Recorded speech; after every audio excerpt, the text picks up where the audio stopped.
Are there any questions regarding the KFiji app? Somebody asked me the other day, he said, oh, if I turn it on and if I, for example, met somebody, would they know where I met that person? So no. So if you meet somebody quietly in a hotel room or meet them at the market or meet them in their house, when you download the numbers, it won't give the location where you met them. All it simply does is keep a record of the past 28 days of the numbers that you've been in close proximity with. That's all it does. It does not get into your phone. It just simply is, the Bluetooth just waves. It's bouncing off the waves, and that it simply records that. If some people are concerned they didn't want anybody met the other person. You don't have to worry about that. The other point that I also wanted to make is, please, we really have to emphasize this. Cabinet has already said that all government-issued phones, everybody that has government-issued phones, have to have the the KFiji app downloaded. We encourage all civil servants to do that if they have their own private phones. Of course, then we have the discipline forces, all of them have to have their own too. The medical, of course, team, they're part of the civil service. And also statutory organizations that issue phones to their staff. And of course, we expect the hotel industry to do the same too. So like I said, the more people you have, those of you, I know a lot of you are here because you are, have a downturn in your business. If you have a downturn in your business, if you want the businesses to go up, one of the ways you can do that is download the app today. Then we can tell the world, 100,000 Fijians today have got the app. 200,000 Fijians have the app. So it's all psychology. People will say, okay, this is a safe place to go to. They can track us down. Because at the moment, it's all physically done. And sometimes you miss out people. Like I said, if you physically have to remember who was around you for the past 14 days or 28 days, you won't remember. Nobody can remember. And that's why you miss out on people. But this will help us. Very quickly, because Dr. Fong is not here, before we open up the floor for your submissions and questions that you may have, we have taken some steps where we have said we can allow travel. And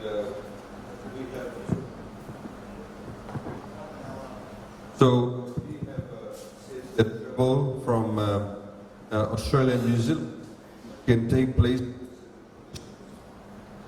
And that essentially means that, so if I'm an Australian or Kiwi and I want to travel to Fiji for a holiday, what we are saying is that our Ministry of Health will accept a certification from Australia and New Zealand to say that this person who wants to travel to Fiji has been in a quarantine, it can be in their home, etc., and have done a swab test, COVID-19. If the test is negative, within 48 hours they travel to Fiji. And we obviously, recognize the medical services in those countries. And therefore, we can rely on them as integrity. So then when they come to Fiji, they have what they call these corridors that they can travel through. So when they, for example, come to Fiji, they cannot just simply jump in a car and go anywhere. They'll have to go in, it's really bad. They'll have to go in designated or chosen vehicles or buses, designated hotels, because they are not completely COVID contained. They're not COVID. When we say COVID contained, some people say free. They're not completely COVID contained. So they come to Fiji and they're usually worried to one of those hotels, and there may be others that may be part of it. They'll come with the bus straight to the quarry. They holiday at the Warren. Then when they finish, get in the bus, they go to the airport and they fly. So they won't roam around. They stay at those designated hotels. So that's how the system works. But we are taking the first step. The other countries are not taking the first step. Australia and New Zealand has said that they would only look at travel of their people to Fiji and vice versa once they open up the transfer policy. But they have not done that, we've taken the step. Now, there are other category of people overseas. There are some countries that may become completely COVID contained like us. In other words, they don't handle the COVID cases. So for those countries, what we are saying, all they simply need to do is do the same COVID-19 test in their home country. They come to Fiji, they can roam around like tourists normally used to roam around. They can jump in a taxi, they can go in their own way, they can go to any hotel. The people who come from countries like Australia and New Zealand, because they still have some COVID active cases, they can still come as long as they meet those requirements, but they will have to go to designated hotels, just in case. And obviously, as things improve, then we can liberalize it all. We have also then have another category we've allowed. There are a lot of Fijians who are stuck in Australia and New Zealand. And we've said, again, they can go through a similar process, do a quarantine back in Australia, maybe in their home, as long as we get a certification from a health professional from there that says they've done all the quarantine requirements, have done the COVID-19 test, it's negative, they travel back to Fiji. When they come to Fiji, all they simply do is stay 7 days in their home. They're fine, and of course then they get over it. We've had a lot of inquiries about people who want people come shoot movies in Fiji. The Survivor was a couple of the other TV series. We've said that they can come. A lot of them come from USA. As you know, USA has a high rate of USA because there's a high rate of infection. So they will have to go on a quarantine in Fiji. They do a swab test there. When they come to Fiji, they have to go in quarantine conditions. But we've allowed a bit of flexibility. They can choose a hotel of their choice where they can go into quarantine, but they pay for everything. We don't pay for it. They'll have to pay for the RFMF services who actually have to manage this. They'll have to pay for all of that. And once they've done their 14 days, they may do their quarantine in an isolated island. If they want to go there. We allow for that as long as they pay for the security so nobody breaches it. And then they can go around shooting. Because there's a lot of money that gets brought in because of shooting. Of movies. The other one that we've also allowed now is what we call high net worth individuals. And I can tell you, after we made the announcement on Sunday to the Honorable Prime Minister, we've already had one group of people, very wealthy people, 30 of them, coming in their own private jet. We've already approved it. They'll be arriving in a few days' time, going to an isolated island, not isolated, but an island, and they'll be there for 3 months. High net worth people. And they agreed to all the quarantine conditions. They've agreed to pay for all the costs, right from the medical health services cost to the quarantine cost, to the RFMF and everybody else. And they're willing to do that. So we've opened that up. Obviously, when they come in, they're bringing money. But more importantly, they bring jobs. So obviously, there will be people who need to cook for them, people who need to serve, etc. Then obviously, we under certain quarantine conditions too. So these are some of the things that we've actually allowed. And we've also allowed, the last one, which is a major one, is yachts. There's a lot of yachts, high-end yachts that will come in. There's America's Cup in New Zealand early next year. Some of them want to come here and start, park their vehicles here, park their vessels here, I should say, in preparation for the New Zealand America's Cup. So we've said if they're at sea, we get the COVID-19 test before they leave. If they're at sea, the 14 days are over, that serves quarantine.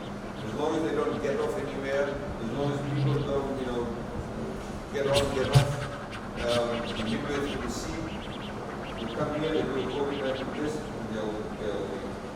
So again, these people come in, they use a lot of our services, they use a lot of restaurants, etc. So that's opening up the economy from that perspective. So there are the sort of international travel ones that we've highlighted. The last one, I should say, is what we want to call a Pacific pathway. We're opening it up to Tuvalu, Kiribati, and Tonga. A lot of these countries actually depend on Fiji as to get out to the rest of the world.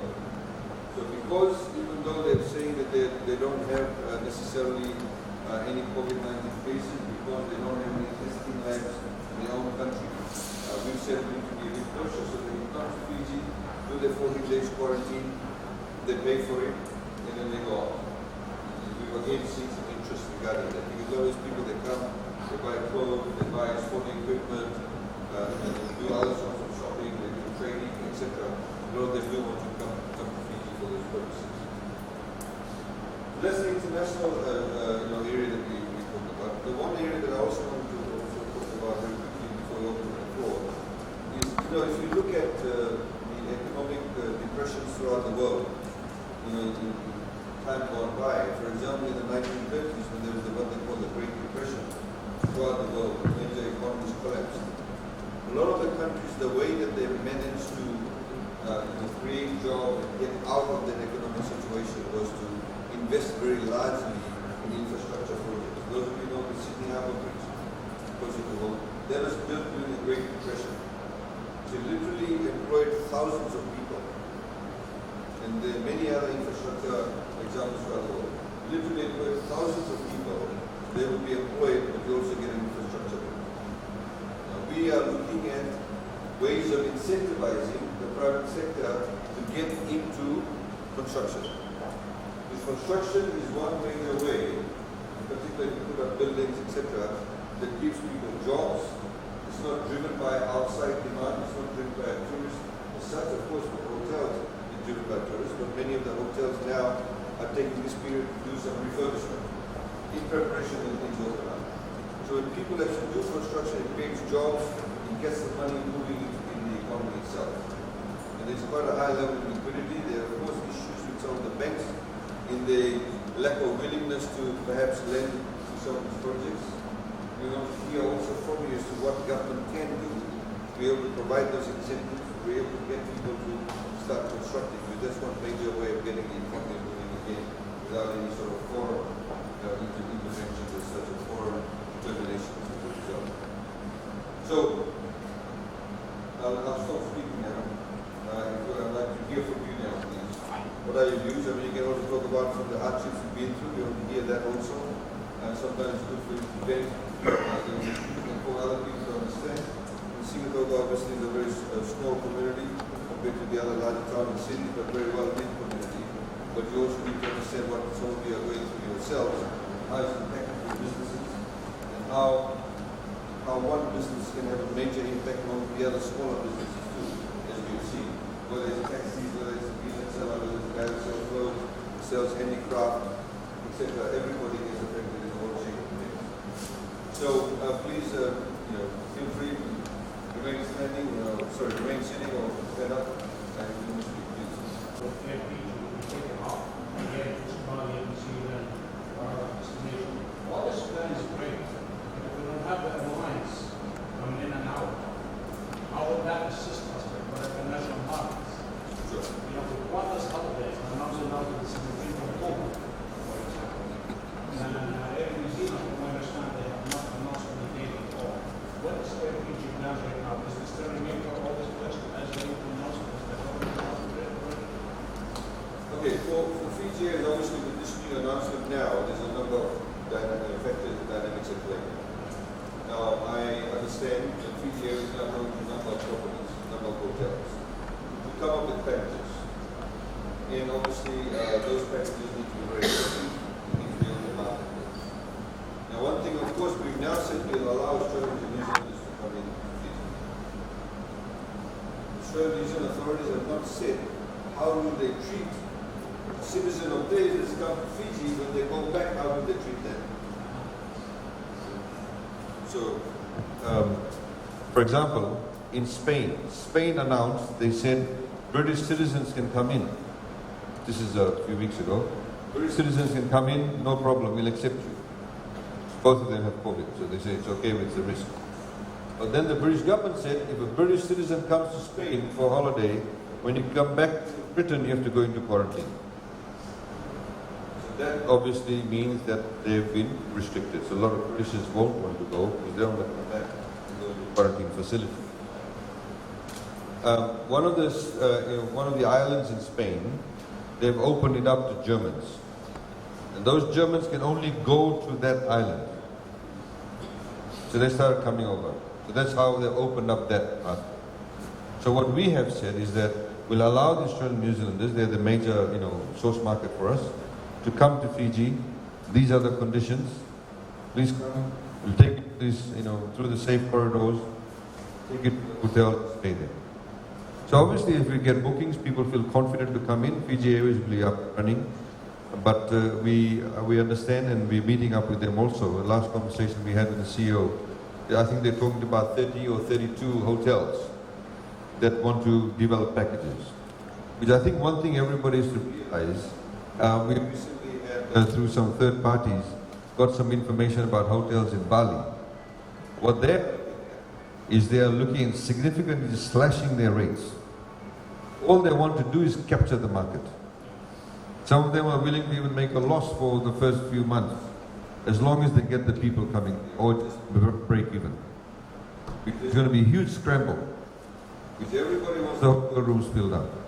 So we'll be competing with Bali and Phuket and even Queensland for that matter. So we have to understand that. So even with a taxi driver, just because you see a tourist, doesn't mean you start charging them triple the price. The reality is that every other destination in the world will be reducing the price significantly. And that's where the ball game is really. So in respect to Fiji Airways, of course, you know, they're quite able to move fairly quickly. And they're coming up with a package. We are also talking to them about how we can probably assist in those packages. Some governments are also doing that. We also willing to do that. But they need to be specifically targeted. Question. What does it make a destination for the client from overseas? Let's say I come from Sydney, for example, or from Malta. A lot of people go to Shangri-La, or Trinidad, or other places. Does regulation allow them to go out with the same transport, with the same bus, or each property has to have its own transport directly to the property? Yeah, so I mean, with the Ministry of Health, essentially what they require is that you need designated transportation. So, for example, in your case, if you have tourists from Australia and New Zealand, and assuming that the Warwick and the VT and say Outrigger are part of this package, and they take Australian and New Zealand citizens, because we're treating them alike, they can go in the same vehicle to those three places. But if you have, for example, a tourist from some other place, well, not tourist or some other person, then they cannot mix around with them. Now, we also have to create what they call different pathways at the airport. So, if, for example, we have the American film crew coming over, they land at the airport, we don't want them, when they get off the airport, mixing with the tourists from Australia and New Zealand. Yep. The same way we don't want the Pacific Island travelers mixing with the other two. Because people need to feel confident that they are, in a way, contained. So those are the kind of pathways. I'll let them. When you have a designated hotel, when the guests come inside the designated hotel, they can move around inside the hotel, right? So, say for example, and they can't leave the hotel in that sense. Let's say like the Warwick, they have a taco shop, so they don't have a problem. They can shop the taco, but they cannot go to Sigatoka to go to the other shop to do shopping, right? How about can we bring in Macri people to do the Macri to perform for them? Are they allowed in the properties? Or can we organize groups to go to the views every waterfall, on an organized package? That's something that I don't know whether it's allowed. Sure. So those kind of specific risks are looked at by the health people. So then, you need to put forward your sort of practice, what you want to do specifically. For example, in particular, they'll be very interested in you taking them out. So they'll need to understand how you're going to manage that risk. That's very important for them. So they may turn around and say, look, we think the risk is very high, and we can't do that for the time being. We just want them contained in the resort area. In respect of bringing people to do Mecca, again, they'll need to talk to you specifically about that. We can't give you that answer. It has to be developed through the health protocols. And we're dealing with a lot of these matters on a case-by-case basis. At this point in time, there are of course different hotels. There's island resorts. They go to the islands, obviously they can't go down or whatever. They continue on the island. It's in a way a lot safer from that perspective. And even the workers, they all work there, they all live there. They don't normally go out. So it has to be dealt with on a case-by-case. like, you know, this very high net worth family that was about with the entourage. They are basically coming to the airport and getting on a seaplane and going along. So the Ministry of Health, together with RFNF, is sort of managing that corridor, who will be the people. Of course, you know, if you have, for example, like with the buses, the bus driver too, if he's going to be driving them all the way from Nandi to the Warwick, probably an exposure for about an hour and a half. So how are we going to treat that bus driver after he's transported his people? Will he stay on the property itself? You know, those are the kind of things that need to be worked out. Jay? Yeah, just in regards to, I guess, the biggest question we all have is getting some sort of idea of when things could potentially return to normal. At the moment, obviously it's up in the air. Australia being our largest source market, and they're actually the only country in the world that's mandated that their citizens can't leave. And that's been extended now to September 17th. With that, their minister, I think last week, mentioned that it may continue for another 3 months past that. In your conversations with Australia, they indicated that would be the case even with the bullet bubble being an option now. We have not had any. We've spoken to them before directly. I've spoken to one of the ministers. With the announcements in Sunday, we have not had direct conversation, but we intend to do that in the next few days. And I think, you know, it's in a way understandable. A lot of the countries don't know how to handle the situation. The situation is very fluid. For example, when COVID-19 broke out, there was the science was saying, the experts were saying that the children were more exposed. Now they're saying the children are the least exposed. Children, in fact, aren't carrying, they're least exposed. They don't pick it up as quickly as sort of elderly or people who have low immunity. So again, the fluidity in respect of various messaging and announcements and policies is subject to many of these sort of new health findings. It's kind of understandable, but from one perspective, we've also put the ball in their court. And I guess the other question, you know, we certainly don't envy any government at the moment with the situation that they're all facing. But in terms of asking about what the government's got in terms of taxation and other things, I guess that's July 17th. Yes. Yeah. In terms of potential vaccinations and that sort of thing, where would Fiji sit in terms of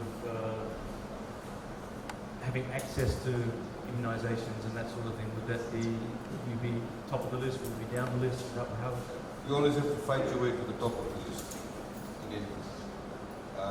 But of course, at the moment, the battle is to get a vaccine. So how far away is it? Is it 2 years away? Is it 3 years away? Is it 6 months away? Again, nobody knows. And whether it will be a requirement for travel itself, again, we don't know. So, you know, but we've recently, just 2 days ago, we had a meeting. Fiji currently is chairing this all-states forum at the World Bank. One of the things that we do want to say is that if a vaccine is found, that the vaccine should not be commodified. It should become a public good. That's what you're saying. So fix everybody. The vaccine should become public good, and smaller economies like ours really should be at the top of the ladder. That's what we're saying. Because otherwise you become even further marginalized. Just one last question was, I think it was 2 weeks ago, Qatar flew out of Qatar with a trip going to Greece, I think it was. A plane load of people, no one had COVID when they departed, and then when they landed there was 12 people that had COVID.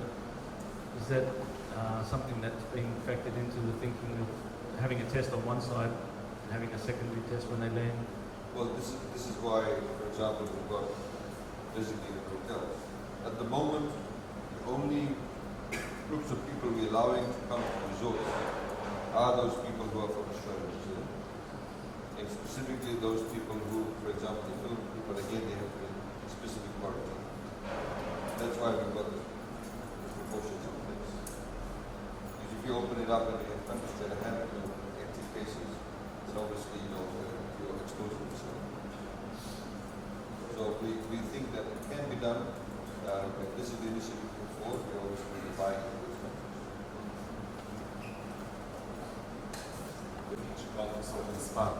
In my talks with the Ministry of Tourism yesterday, I queried with reference to our property being able to take guests in as far as quarantine facilities are concerned and converting a particular section of the property to allow those guests. So basically, about the reconfirmation or a clarification, as I was told that if we do go ahead with that, there were some guidelines which we were able to comply with.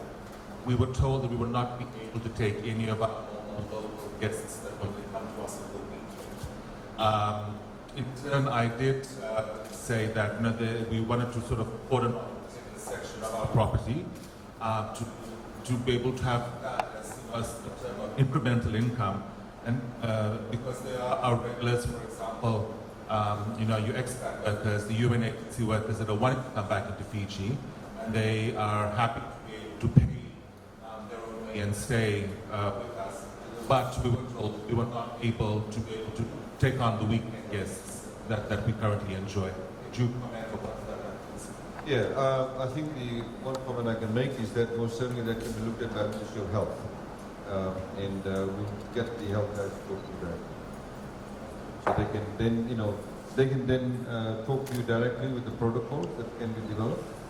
If they feel it's safe enough and they very safeguard, because sometimes if you may share a kitchen or you share staff. So assuming that your top part of your resort is a quarantine area, the bottom part is not. But I know, having stayed there, that you have staff at the top going down to the bottom. If you have staff at the top serving these people who are in quarantine, and then you don't have those protocols, for them coming down, then obviously this, can have infection spreading. So the short answer is that what you need to do is that we'll get the health guys to talk to you directly. We currently, correct me if I'm wrong, going to the second phase. I believe we're rolling out phase 2. How many phases are there? I was taken aback because I hadn't had any communication or received any as far as phases that we go into and what the expectation is for we as individuals, whether it's citizens as well as businesses, on how we can actually support the recovery at different phases. Okay, have you seen the full document that's on the website? It actually sets out the phase 1, phase 2, phase 3. So I suggest you go to the website. It sets it all out. And it is obviously being developed in respect of vis-a-vis the new information that's come to hand, the WHO and all the various health experts. So for example, our 3 doctors are talking to various professors in New Zealand. We've tied them up to the Otago University, who are the ones giving advice to the New Zealand government. They're also in constant communication with the deputy medical officer for the entire federal government. And so all of these are being developed accordingly. So I very strongly suggest go to the website. It's all there. You've got phase 1, phase 2, phase 3. What do we exactly mean by that? And what are the sort of measures that you need to take in respect of the various phases? Thank you.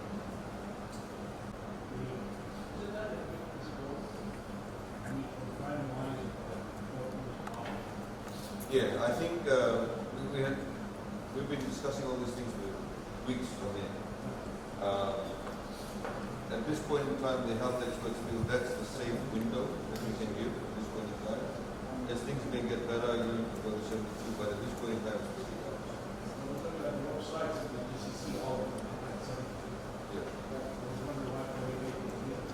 Yeah. From 72. So, as things get better than what we're seeing. And the way to do it is to time your testing and quarantine, knowing that this is the certain travel dates, and we work backwards.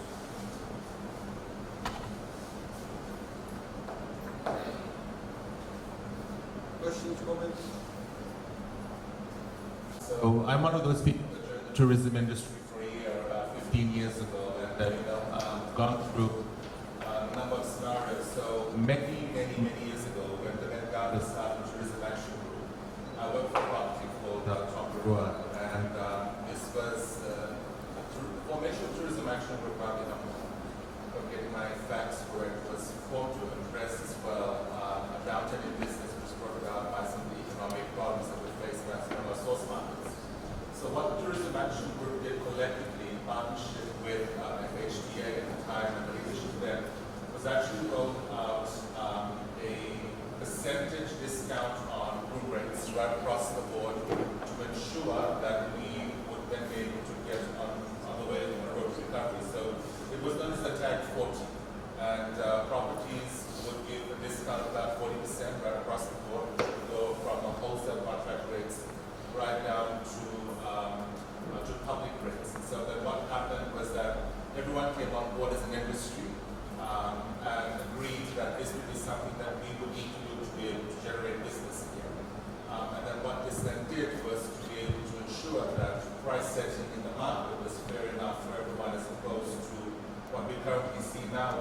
have multiple discounts varying at different percentages, and therefore businesses trying to actually to make an even break, finding it very hard, but there was just such a solidified effort around this place. And for a lot of us that did take part in that particular program, we found it very beneficial because right across the board, the percentage discount was a consistent number. And when it was introduced, it came out in different phases. So basically, it was like we will put this out in market for about 2 to 3 months to be able to impact certain travel periods, etc. So it's just an observation, just a kind of like to share, because if something like that would come up with, we as an industry, and I'm a hotelier, would be able to come on board with other hotel partners. Maybe that's something for consideration, but it's just something I'd like to share. That's why No, and as I said, they're actually working on that. I understand they've already got about 32 properties that have signed up to it with Fiji Airways. The whole idea is to have your air travel pricing, your hotel room rates, at attractive rates to bring people in. So that's work in progress, and I said that's been done at this point in time. And we have also said that we're quite willing to work with those types of packages, provide some form of incentive to make it a lot more attractive. Because the reality of the matter is that, all the different destinations will be competing with each other. And we need to also ensure that, this is probably a time to also look at perhaps sort of structural issues within the pricing mechanism that the hotel is. One of the complaints we do get is about food and beverage being very expensive. Naviti is one of the only, I think, hotels on the mainland that actually has food within their room rates. It's a package. Now, a lot of the properties, for example, we went to Mauritius, they do that. And in fact, over there, the government, not during a time like this, of course, but generally felt that they need to be built into the room rates. They're going to actually make it mandatory for that to happen for certain, classes of hotels. But before they actually regulated it, the hotels all got together and built that in because they, to get over this perception or reality that it was, very expensive.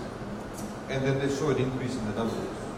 The reality of the matter is that Fiji is a very good brand, in particular for the family market also from Australia and New Zealand.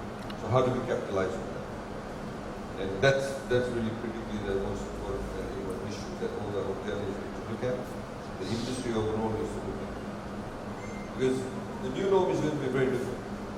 It's not like, the period that you're stating, this downturn in those economies, but it went back to what it used to be. And many people are now saying that the new norm, overall globally, what used to be, you can't get it back. You may be looking at a certain figure saying maybe 80% of what is there, or 70%, and that's what you have to accept. Because it's decimated many economies, many jobs. So ability of those people there in Australia and New Zealand may have lost jobs. Australia, there are 600,000 job losses in 1 month in Australia. 600,000. That's a lot of unemployed people. Now, if those people are going to get their jobs back, if they're going to get their jobs back, what will be their capacity to have that level of income to come and have a holiday cruise? Or will they be looking for, very sharp pricing? So those are the kind of things everybody needs to understand. And lastly, it's just some feedback for when you do speak with Fiji Airways, because I'm aware of what they are proposing, and it's to be actually based on their platform, which is known as Fiji Holidays.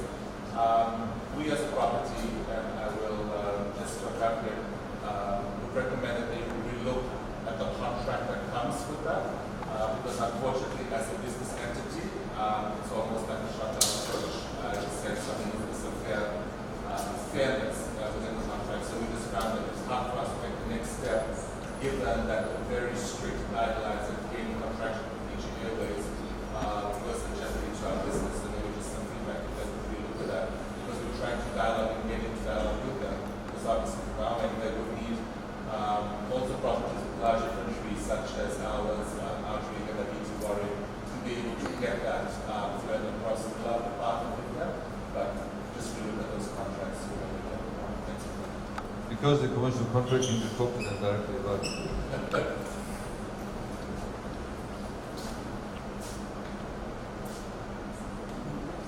Anybody else? Yeah, over here.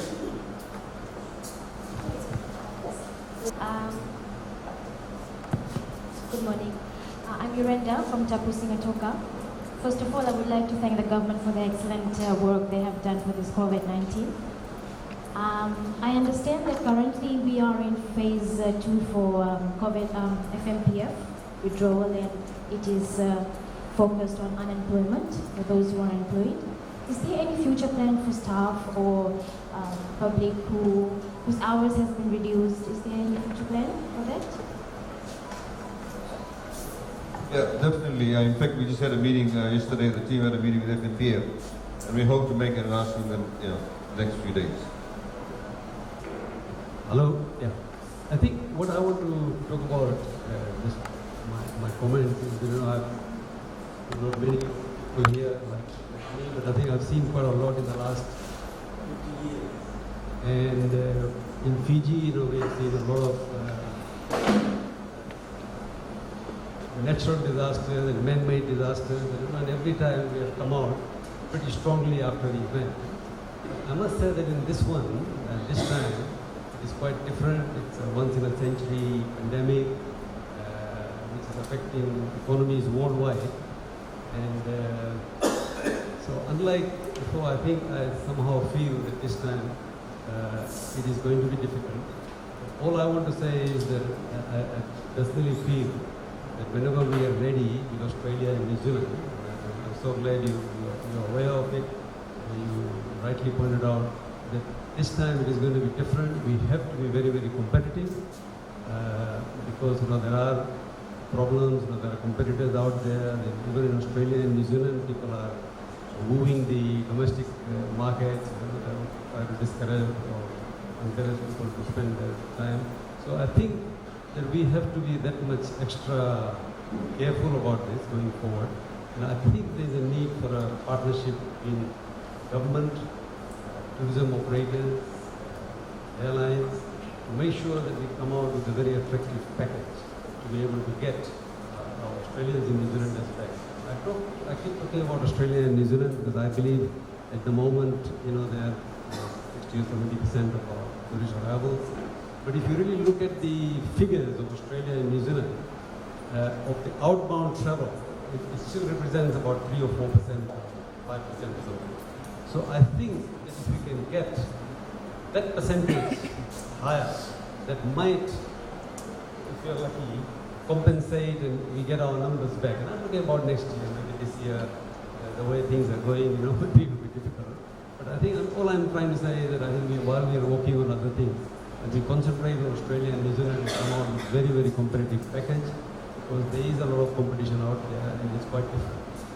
And Minister, you rightly said that their economies are also affected, and there's going to be people have lost jobs, so there's going to be limitation on how much money they will have to be able to have holidays abroad. So it just points out to the fact that we have to be very competitive, and I think this is something where there has to be a partnership between tourism, the airline operators, and the government.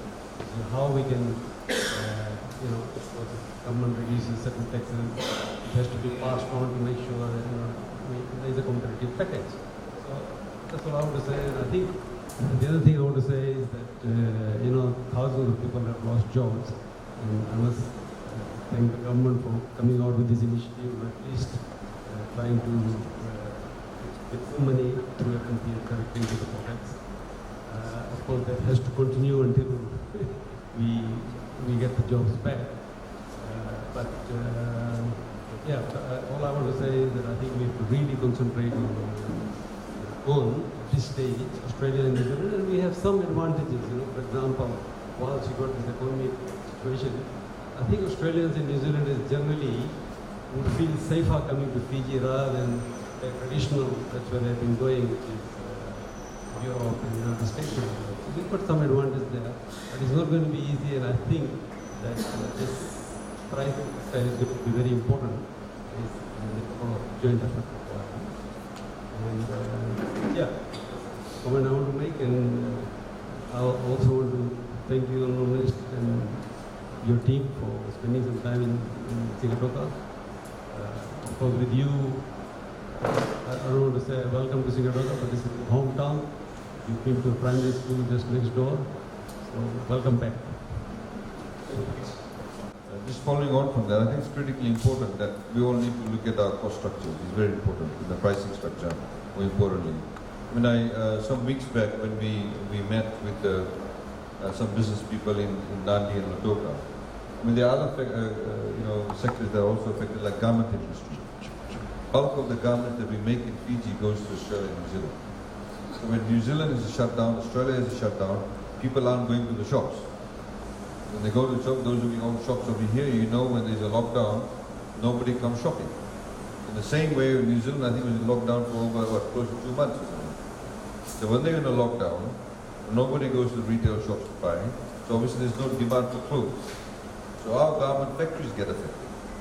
So a lot of the garment factories, instead of people working 5 days, they're working 4 days. Or working 1 day, or working 2 days, or working only 1 shift a week. It depends what type of business they were in, or what type of orders they used to get. So they've also been affected.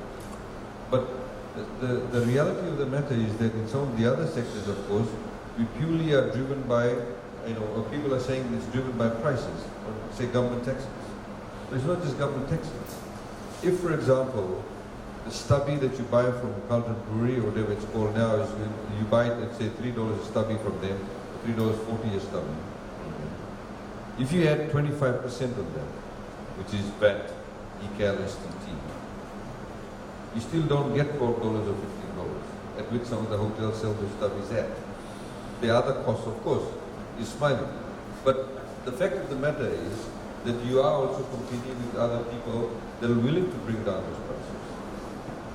There are, for example, at Naviti, if I feel that I come to Naviti and all my meals are already paid for, I've already paid for it. So I feel like I'm not spending anymore. It's a psychology. Right? Yeah, and so the liquor is included in that. So if, for example, I've got 6 stubbies thrown in a day, or 5 stubbies thrown in a day, I feel I'm okay. So maybe they'll go and eat, take money out of their pocket and spending at the nice restaurant that they have, which people do. So, it's the psychology of it is making things attractive for people. But we have to sharpen the pencils in those areas.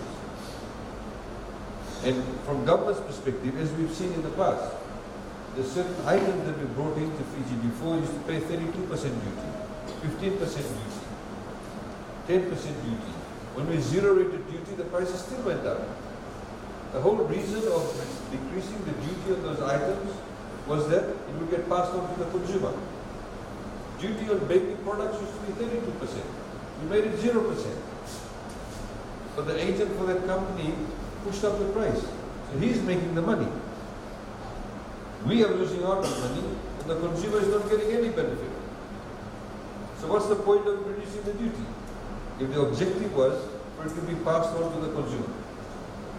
So in the same way, if you're going to reduce the taxes on certain, in the tourism sector, but the pricing will still be high, then what's the point of reducing that? Because that will be a disincentive for the tourists. They can say, oh, now, I read the other day in Thailand, right? Thailand is now, the government is saying to all the hoteliers, you sharpen the pencils, we will pay certain percentage of the room rate. They are so desperate to get people back in. But you know that in Thailand, when you go to Thailand, I can buy a beer, I can buy a bowl of fries or whatever, very cheap compared to us. A lot cheaper. Despite that, they are still going to offer them this incentive, saying to the hotels, reduce your rate, and we'll pay 50%, we'll pay 40% for the room rate, just to get the tourists back in. So everybody is actually, trying to find new ways and creative ways of dealing with this situation. And we're just asking people to rethink those things.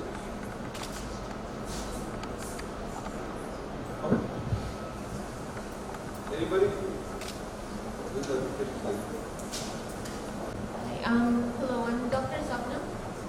I'm one of the newer GPs in town, but I was up at the hospital for about 5 years before that. So the points I have over here, as a GP, I've noticed that when the COVID outbreak and stuff happened, I know we've we're COVID-free now and we're on phase 2. But when it Oh, started, COVID contained. COVID contained. So when it started off, there wasn't much communication towards the private GPs. In fact, all the news that we got was through mass media. And I'm sorry, I felt like an outcast all of a sudden. And at least if someone could make some type of intervention somewhere where the information comes to the private sector, we're still frontline staff. We see sick people face to face, less than a meter away. We have to touch them. And also there was nothing on subsidies for PPEs either. There was nowhere we could go for a mass supply of PPEs except the retail outlets, which had just skyrocketed with their prices all of a sudden. Personally, at the end of April, I gave up and I ordered masks and face shields from overseas. They're supposed to come in from China. They've been sitting in Sydney for the past 2 months because I don't know why freight has been stopped. It's not coming over. And yeah, that was really disheartening. If we could have some information, at least, if not materials, at least information to come to us before it gets to the news. Before our patients tell us, hey, did you know this change happened? No, no one told us. It's really, really disheartening. Another thing is, here in the Western Division, I know tourism has been hit hard. A lot of people have lost jobs. And we're one of those people, as being in the private sector, we're one of those people who now have fewer clients coming in. For most of them are preferring to go up to the main hospital, which is reasonable. So because we're having fewer clients coming in, we have a lot of hours free.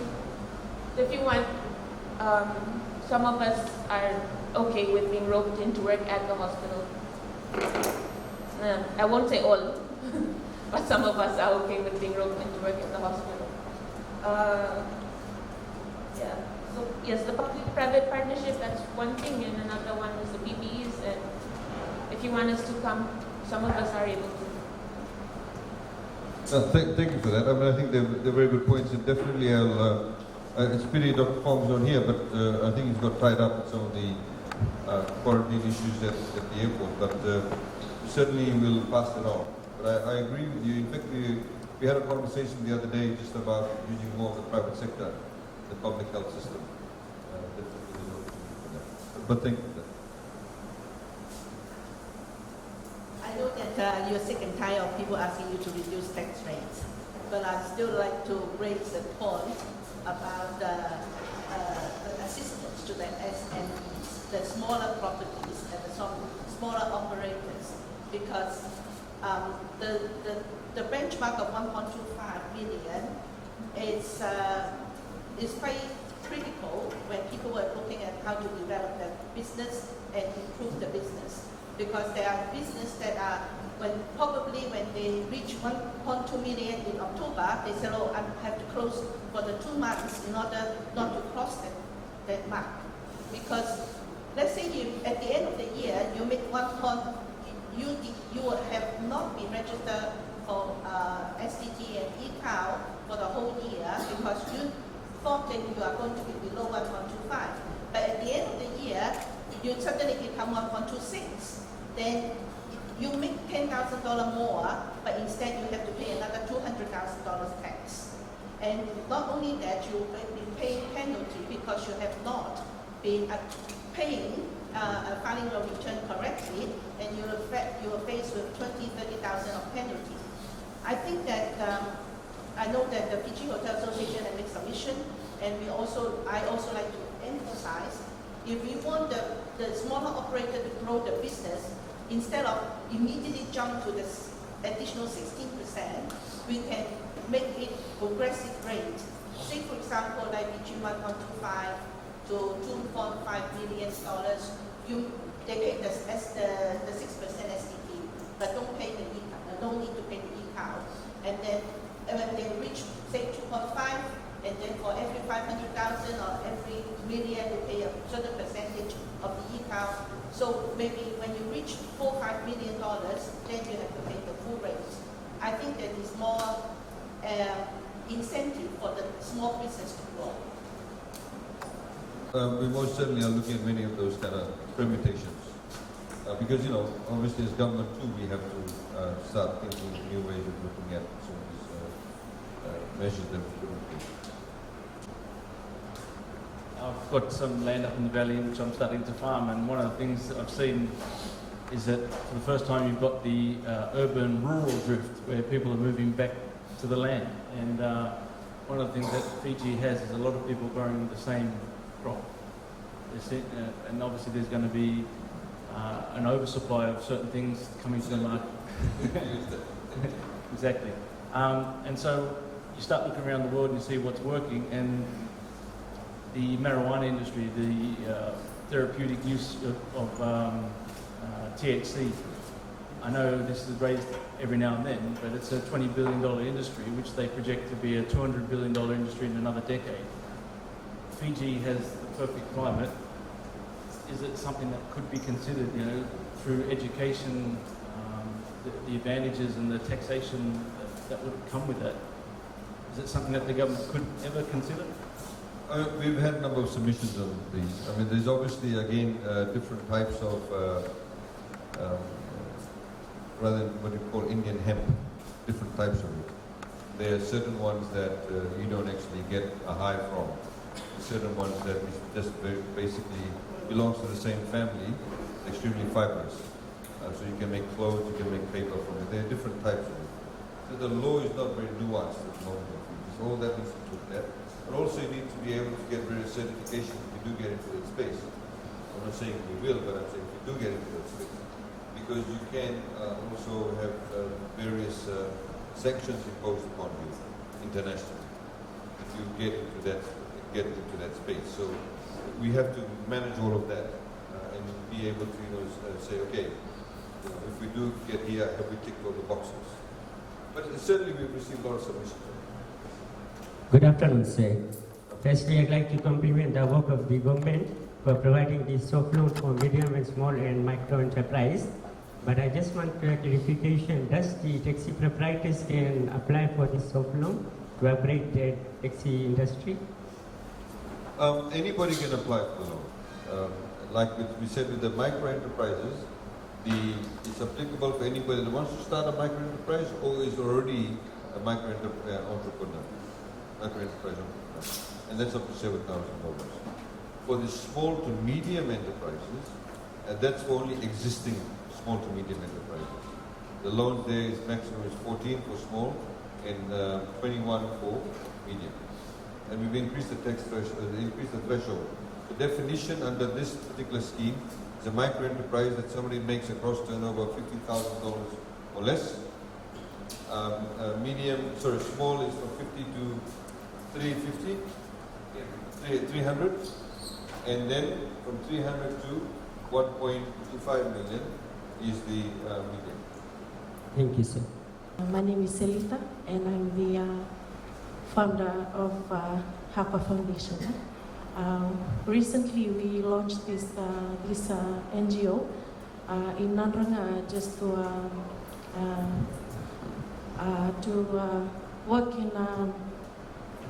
work closely with the corporate sectors in Sigatoka in terms of bridging the gap that exists between our passionate volunteers who are out there in the communities, identifying families and individuals that are facing difficulties because of this current pandemic. And we have volunteers that have traveled to these two isolated islands, which is Malolo and Vatilele, and we have identified social problems and issues that the people are facing on the island. And also you've mentioned about investing in infrastructures. So our team went to Vatilele and we found out that the people really need to have a seawall, and this is because of the strong current that caused a lot of damage in the villages in Vatilele. So is there a way the government can help the NGOs or the small group that are working together with government stakeholders in this small town. So tomorrow we are organizing these stationery drives for the children that are there in the villages and that we have identified in the communities that are facing difficulties because their parents have been laid off from work. So I'm trying to raise an issue here and also would like to plea the government, if the government of the day, if you could see this type of group that are working closely with the grassroots and also strengthening the relationship that exists between corporate sectors and these NGOs in terms of corporate social responsibilities. Thank you. Corporate social responsibility obviously is not government's area. That depends on the individual corporates. So if you approach different companies that exist around Sigatoka, that's the relationship that you develop with them. In respect of providing assistance directly, I assume that's the question, whether you can provide assistance directly to your NGO. Again, there needs to be proper accountability. So normally NGOs that carry out, what we call poverty alleviation programs or social welfare programs, they have to go through that particular ministry. You make submissions, they call for submissions, they vet it, then they make various recommendations for the budgetary process. Because there needs to be accountability. In the past, for example, we had numerous NGOs that were funded, they never gave the annual reports, money's disappeared, etc., etc. So we don't directly fund it, we fund it through the ministry, and the ministry is supposed to vet your submission. So that's how you go about it. I suggest you go very quickly if you want to be in the financial year, to go to the Ministry of Poverty Alleviation and liaise with them. Regarding seawalls, again, the district officers, that's their job. They identify those projects that gets funded through government, depending on the assessment and the need and the time issues related to that, through the Ministry of Waterways or through the Ministry of Rural and Maritime Development. Very good afternoon to everybody. First of all, I want to thank the Fiji First government who was supporting, and is supporting, and will be supporting all the people of Fiji Islands. And I want to thank Mr. IG who has come to just take our views from Sigatoka. I just want to ask a little questions regarding this Sigatoka market. Can I? Sure. I don't know if I can give all the answers now, but you can ask me. Okay. I'm also a vendor for about 20 years in Sigatoka market. But still we are facing so many problems in the market regarding the fees and we haven't got the space of the vendors to sell. And I want to thank the local government also who have waived these toll fees for 3 months. But still we are getting so many problems to just like the school has been about to open. So if just my humble request, if could the vendors get some times 1 or 2 months the fees to be removed so they can come back to normal, to just send their children to the school. And the other one is like I have heard so many vendors they selling grog in Sigatoka. This is the only view of the people to just there to get the money. So I have heard yesterday the Latoka and the Nandi market has opened the mixing group. So I just request if they can, Sigatoka can open also for the vendors who can just survive their lives like. This is ready-made. Yeah. So that's.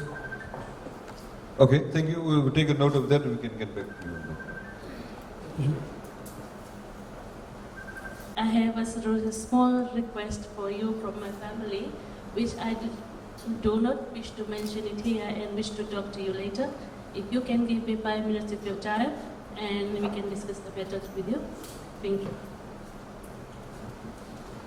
Thank you very much for coming, and we look forward to these kind of interactions taking place a lot more often if we intend to. Like we said that as we had put in place a supplementary budget or a COVID-19 budget response after we had the first case, we quickly had to reconfigure all our numbers because we knew it have a huge impact on our bottom line. In the same way, obviously, when the budget we do deliver, if circumstances change again dramatically, then we have to be open to the idea of reconfiguring our figures again. And hopefully the reconfiguring will be done in a positive environment as opposed to a negative environment. That's what we intend. Okay, so thank you very much. Thanks.